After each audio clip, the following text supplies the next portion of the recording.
Disc prolapse मतलब जो रीढ़ की हड्डी में जो इंटरवर्टेब्रल डिस्क जिसको बोला जाता है, जो कि कुशन इफेक्ट का काम करता है, कई बार किन्हीं कारणों से वो डिस्क अपनी जगह से विस्थापित हो जाती है या खिसक जाती है।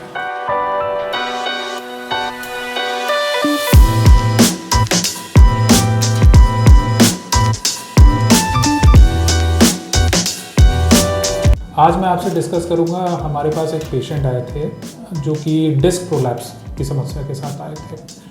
डिस्क प्रोलैप्स मतलब जो रीढ़ की हड्डी में जो इंटरवर्टेब्रल डिस्क जिसको बोला जाता है, जो कि कुशन इफेक्ट का काम करता है, कई बार किन्हीं कारणों से वो डिस्क अपनी जगह से विस्थापित हो जाती है या खिसक जाती है।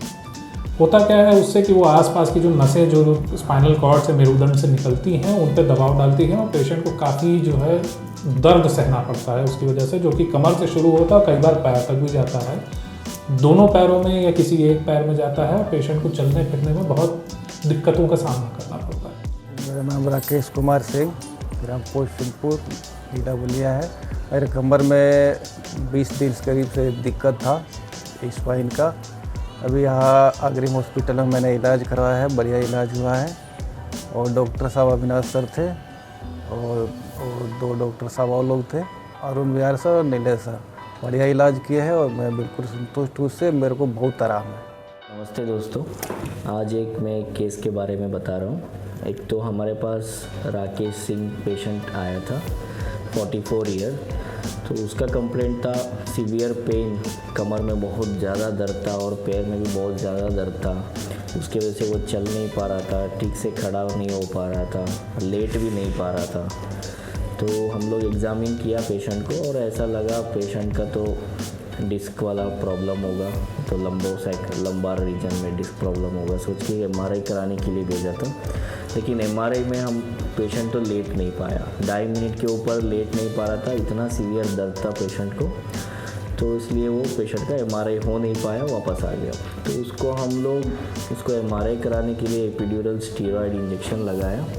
फिर दर्द थोड़ा सा आराम हुआ उनको और उसके बाद एमआरआई के लिए गया, एमआरआई करा के आया। तो उसमें तो L5 और S1 लेवल पे डिस्क पूरा का पूरा डिस्क बाहर निकला हुआ था।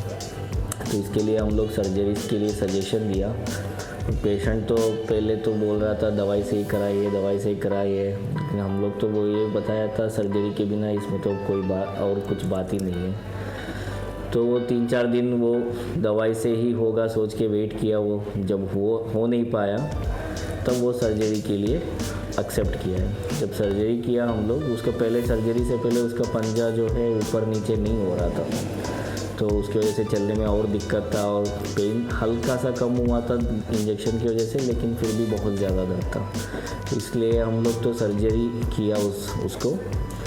तो सर्जरी में तो एकदम पूरा बाहर निकला हुआ था डिस्क, और डिस्क तो एकदम पूरा एक ही पीस में निकल गया, इतना बड़ा सा डिस्क था। तो सर्जरी के बाद अभी पेशेंट एकदम स्वस्थ है, तो पेन फ्री है, बिल्कुल दर्द है नहीं। और सर्जरी का नेक्स्ट डे ही हम लोग पेशेंट को चला रहे हैं। इसमें तो हम लोग माइक्रो डिस्केक्टमी प्रोसीजर किया इस पेशेंट ने। इसमें तो क्या होता है, माइक्रोस्कोप के द्वारा हम लोग छोटा इंसिशन में डिस्क का पूरा तरफ निकाल दिया एंड पेशेंट तो एकदम ठीक है अभी। तो चलना फिरना एकदम नॉर्मल हो गया। पेशेंट का कैथेटर भी पहला दिन ही निकाल दिया, अभी तो फ़िलहाल ठीक है पेशेंट।